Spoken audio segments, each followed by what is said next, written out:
ಹರೇ ಶ್ರೀನಿವಾಸ. ಎಲ್ಲ ಆಧ್ಯಾತ್ಮ ಬಂಧುಗಳಿಗೆ ನನ್ನ ನಮಸ್ಕಾರ. ಅಧಿಕ ಮಾಸ ಮುಗಿದಿದೆ. ಈ ದಿನ ಸೋಮವಾರ, ನಾಳೆ ಮಂಗಳವಾರ, ನಾಳೆಯಿಂದ ನಿಜ ಜ್ಯೇಷ್ಠ ಮಾಸ, ಶುಕ್ಲ ಪಕ್ಷ, ಪಾಡ್ಯ ಮತ್ತು ಬಿದಿಗೆ ನಾಳೆ ಎರಡೂ ಕೂಡ ಒಂದೇ ದಿನ ಬಂದಿದೆ.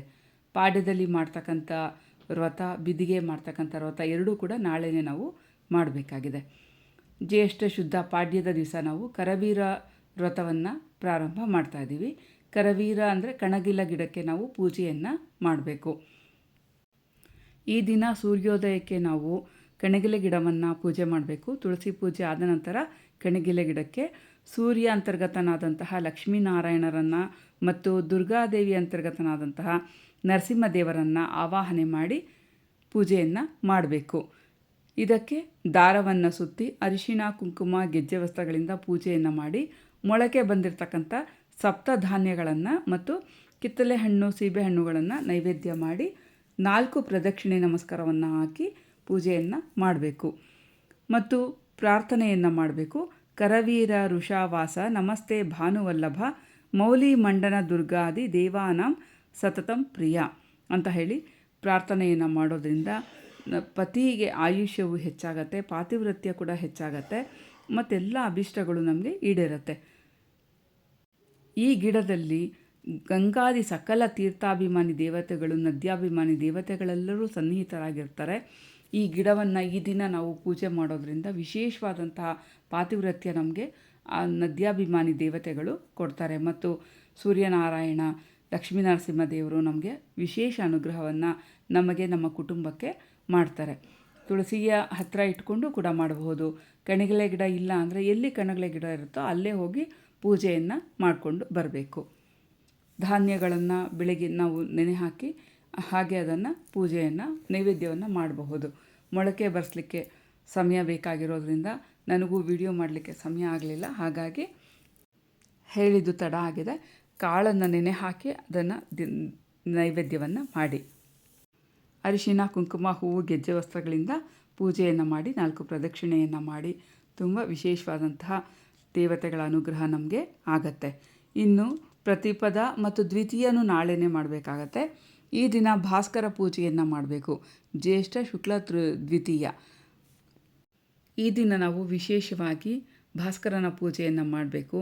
ಭಾಸ್ಕರನ ಪ್ರೀತಿಗಾಗಿ ಊಟೋಪಚಾರಗಳನ್ನು ನಾವು ಹಾಕಬೇಕು ಮತ್ತು ಗೋಧಿ ದಾನವನ್ನು ಕೂಡ ಬ್ರಾಹ್ಮಣರಿಗೆ ಕೊಡಬಹುದು. ಗೋಧಿ ಮತ್ತು ಬೆಲ್ಲವನ್ನು ಮತ್ತು ಆರೆಂಜ್ ಕಲರ್ ಅಂದರೆ ಕೇಸರಿ ಬಣ್ಣದ ವಸ್ತ್ರವನ್ನು ಕೂಡ ಬ್ರಾಹ್ಮಣರಿಗೆ ದಾನವನ್ನು ಕೊಡೋದ್ರಿಂದ ಭಾಸ್ಕರನಿಗೆ ಪ್ರೀತಿ ಆಗತ್ತೆ.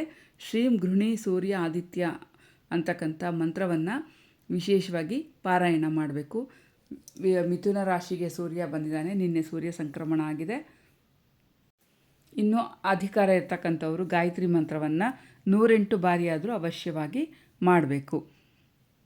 ಇದು ಸೂರ್ಯೋದಯ ಕಾಲಕ್ಕೆ ಮಾಡಬೇಕು. ಎರಡೂ ವ್ರತವು ನಾಳೆನೇ ನಮಗೆ ಬಂದಿದೆ. ಇನ್ನು ಈ ದಿನ ವಿಶೇಷವಾಗಿ ನಮಗೆ ಶ್ರೀ ಸೂರೀಂದ್ರ ತೀರ್ಥರ ಆರಾಧನೆ ಬರುತ್ತೆ. ರಾಯರ ಮಠದ ಯತಿಗಳು ಇವರು. ಇನ್ನೂ ಶ್ರೀ ಸತ್ಯಸಂಧರ ತೀರ್ಥರ ಆರಾಧನೆ ಕೂಡ ಬರುತ್ತೆ. ಇವರದು ಉತ್ತರಾದಿ ಮಠ, ಮಹಿಷಿಯಲ್ಲಿ ಇವರ ಬೃಂದಾವನ ಇದೆ. ತುಂಬ ವಿಶೇಷವಾದಂಥ ಮಹಿಮಾ ಇರ್ತಕ್ಕಂಥ ಈ ಯತಿಗಳ ಸ್ಮರಣೆಯನ್ನು ಕೂಡ ನಾಳೆ ನಾವು ಮಾಡಬೇಕು.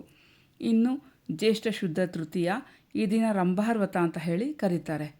ಜ್ಯೇಷ್ಠ ತೃತೀಯ ತು ಶುಕ್ಲಾರಂಭೇತಿ ನಾಮತಃ ತಸ್ಯಾಂ ಸ ಭಾರ್ಯಂ ವಿಧಿವತ್ ಪೂಜಯೇತ್ ಬ್ರಾಹ್ಮಣೋತ್ತಮಂ ಅಂತ ಹೇಳೋ ಹಾಗೆ ಜ್ಯೇಷ್ಠ ಮಾಸ ಶುಕ್ಲ ಪಕ್ಷದ ತೃತೀಯ ದಿವಸ ರಂಭಾರ್ವತವನ್ನು ಸ್ತ್ರೀಯರು ಆಚರಣೆ ಮಾಡಬೇಕು.